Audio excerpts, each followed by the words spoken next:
writing this in behalf of my entire family, but specifically in memory of my dad, W.E. Bud Walford Emanuel Nelson, who fell in love with and gave so much of himself to the town of Sequim.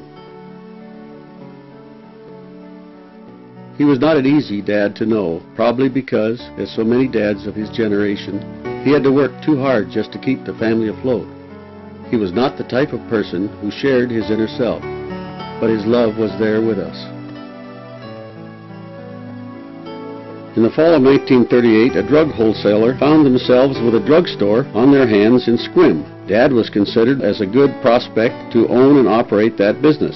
At the time, our family was struggling, along with the rest of the country, to get out of the Depression. In 1941, my family bought a home for the first time in Sequim. The front door was directly across from the main entry to the Sequim High School. You could wake up at first bell and be in your seat by second.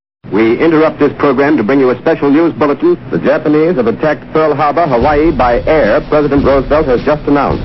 The attack also was made on all naval and military activities on the principal island of Oahu. I remember the evening of December 7th, 1941, standing in front of our drugstore on Main Street when about 7 p.m.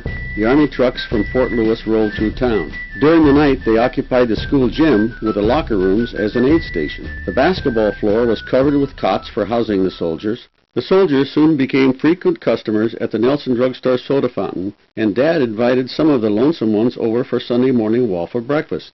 That perpetuated a waffle tradition in the Nelson family. Anyway, the numbers of soldiers grew from 6 on that first Sunday after Pearl Harbor to as many as 56 each Sunday over the next 18 months. Added to Sunday breakfast came Sunday dinner, especially for the bridge and pinochle-playing soldier boys. These gatherings soon required Friday and Saturday night dances with the living room rugs rolled up along the wall. These were very well chaperoned by my mother and other community mothers. Don't sit under the apple tree till Johnny comes marching home, and A-Train spawned many romances. More than one of these soldier meets girl ended in post-war marriages. In 1949, just after I graduated from Sequim High School, Dad bought the place on Maple Street, which Dad called Done Moving. It wasn't that Dad was a keen investor in real estate, it was just that it seemed it was a case of using the equity in the house to keep the not very profitable drugstore afloat.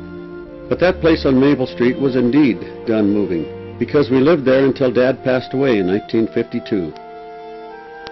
I only saw my father with tears twice.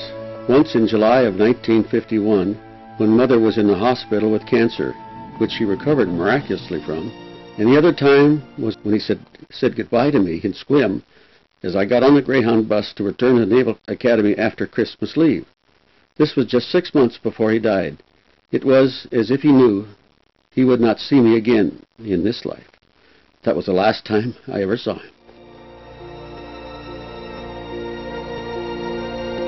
I have been inspired by an awareness that I miss those years very, very much. Was it because they were my most formative years, or because those were the last 14 years of the not quite 21 years that I had to know my father? I guess that is why Sequim has been so close in my heart all these years. You see, Dad and I never left the place I love, the little town of Sequim.